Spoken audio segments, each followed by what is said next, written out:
Bonjour à tous et bienvenue sur ABO TV, la chaîne du don du sang. Nous sommes ici dans un lieu absolument magnifique, deuxième étage de l'hôtel de ville, pour une grande journée, voire une grande semaine même de collecte dans le cadre de la journée mondiale du don du sang. Et nous allons rencontrer un agent d'accueil parce que lorsque vous venez donner votre sang, vous êtes accueilli et vous avez grande chance d'être accueilli par Christina. Bonjour. Bonjour. Ça fait combien de temps que vous vous occupez comme ça des collectes, que vous travaillez pour Ça fait un peu plus de 3 ans que je suis à l'EFS, à l'établissement français du sang, et que je suis à l'accueil. C'est un choix. Pourquoi travailler justement à l'EFS? C'était une envie, une volonté? Oui, parce que c'est bien de travailler avec des donneurs, de voir du monde, et vraiment, c'est vraiment agréable en fait. Et puis c'est quelque chose de très solidaire en fait, de donner son sang. Alors Christina, quel est votre rôle aujourd'hui exactement? Vous accueillez les donneurs, mais comment ça se passe? Donc en fait, quand on accueille les donneurs ils arrivent, on leur demande une pièce d'identité pour qu'ils puissent, voilà, très important à tout le monde à l'heure actuelle, pour qu'on puisse les enregistrer, vérifier leur identité, le nom, le prénom et l'adresse, et aussi c'est le premier contact avec les donneurs, parce que souvent il faut aussi les rassurer, surtout les premiers donneurs. On est nombreux à avoir un peu peur.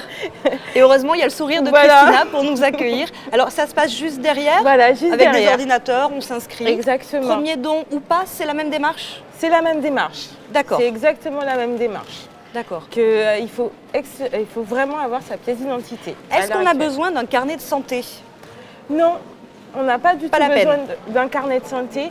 Tout est fait après, avec le médecin. Il y a l'entretien, il pose des questions, tout simplement. Il n'y a pas besoin de carnet de santé. D'accord. Est-ce que vous lui posez des petites questions pour savoir s'il peut être donneur aujourd'hui ou pas, ou c'est pas vous qui vous en occupez? Bon, principalement, les questions qu'on peut poser au début, c'est s'ils ont fait un voyage, parce que souvent, avec les voyages, il y a des contre-indications. Et c'est vrai, on préfère leur dire que quand ils ont voyagé, ils ne peuvent pas donner pendant quelques temps. Mais ce n'est pas définitif, c'est vraiment pendant quelques temps. Et les poids, qui est des fois aussi très important. Eh oui. Qu'il faut vraiment avoir le poids qu'il faut pour pouvoir donner.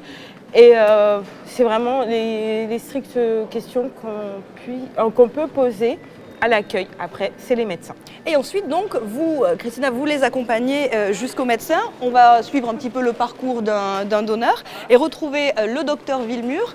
Bonjour. Bonjour. Alors, le candidat au don s'est inscrit, il a été accueilli et il vient comme ça vous Alors, vous il va retrouver. rencontrer une personne habilitée à vérifier son aptitude à donner.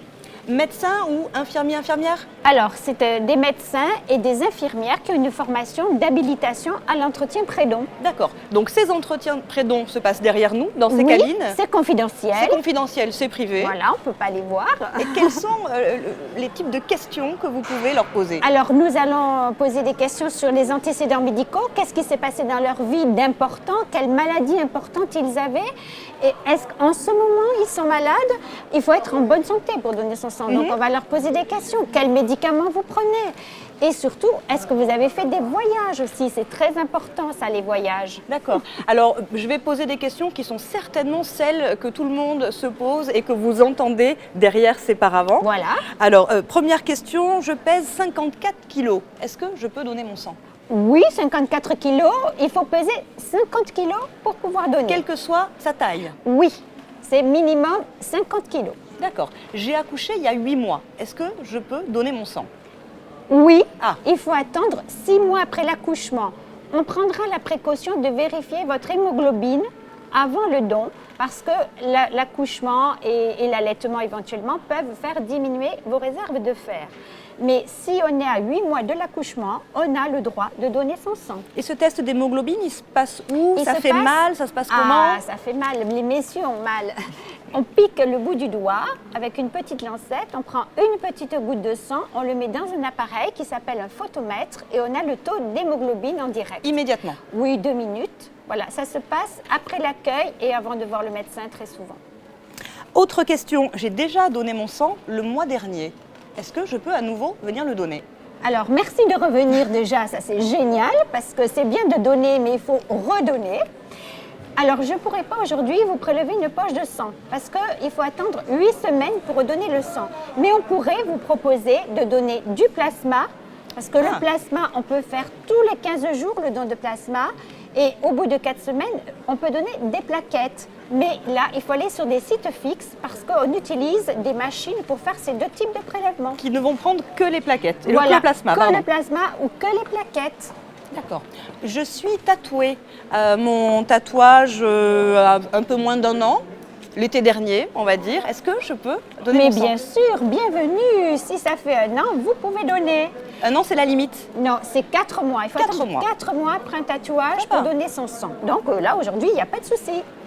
Alors, j'ai été traitée pour un cancer du sein il y a 20 ans. Aujourd'hui, je suis guérie, je suis en pleine forme, j'ai envie de donner mon sang. Est-ce que je peux? Alors non, on ne va pas vous prélever parce que peut-être que vous avez eu des traitements qui ont fatigué votre organisme, atteint les cellules de la moelle osseuse peut-être, et donner son sang, ça fait travailler un peu plus la moelle osseuse. Donc pour votre protection, pour votre santé, on va vous dire de ne pas donner. Mais on va vous confier une mission, c'est de nous envoyer d'autres donneurs à votre place. Et ça, c'est très important. On n'oublie pas pendant toute cette semaine sur les réseaux sociaux, #prenez le relais, parce que même si on ne peut pas donner, on a tous une pierre à porter à cet édifice. Et ne serait-ce que demander à ses amis, venez donner votre sang, c'est très très important si on ne peut pas donner soi-même, de porter le message. En parler autour de soi. Encore 2 petites questions. J'ai été opérée de l'appendicite il y a 6 mois. Est-ce que là, je peux donner? Oui, vous pouvez donner, tout à fait. Il faut attendre 4 mois après une intervention chirurgicale. D'accord. Et dernière question, j'ai 65 ans. Puis-je encore donner? Mais bien sûr, on peut donner jusqu'à la veille des 71 ans. Donc de Son 18 sang. à 71 ans. Voilà, la veille des 70 ans révolus, c'est la veille des 71 ans. Merci beaucoup, Dr Avec Villemur. plaisir et bienvenue. On va vous laisser accueillir tous ces D'accord, donneurs. bien On les sûr. espère nombreux, Voilà, évidemment. tout à fait, tout Alors à si fait. dans une grande majorité des cas, on peut bien sûr donner, si jamais on ne peut pas, eh bien on peut même être bénévole, pourquoi pas. Oui aussi, participer à une association et nous aider à donner un bon accueil à tous ces donneurs qui généreusement viennent ici. Alors n'hésitez pas à télécharger l'application Don de sang pour connaître le lieu de collecte le plus proche de chez vous. On vous attend nombreux. À plus. Au revoir. Au revoir.